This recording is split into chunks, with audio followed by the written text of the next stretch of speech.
రెక్కలు విప్పి రంగులంతా తెల్లారనేవి లోతులంతా వెన్నెలంతా ఆలౌపు రాగం నలువైపులా పువ్వుల ఘనం చూపు ఎగిరి తాకే నక్షత్రం విశ్వాసం పులకించే సుగంధం ఆకాశమే కోపమై కలిసినప్పుడు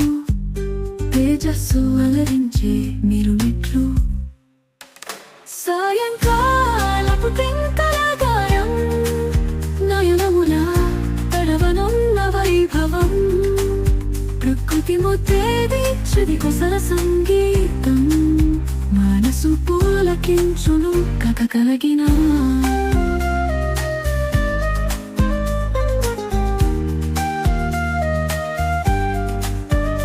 ఈటిపై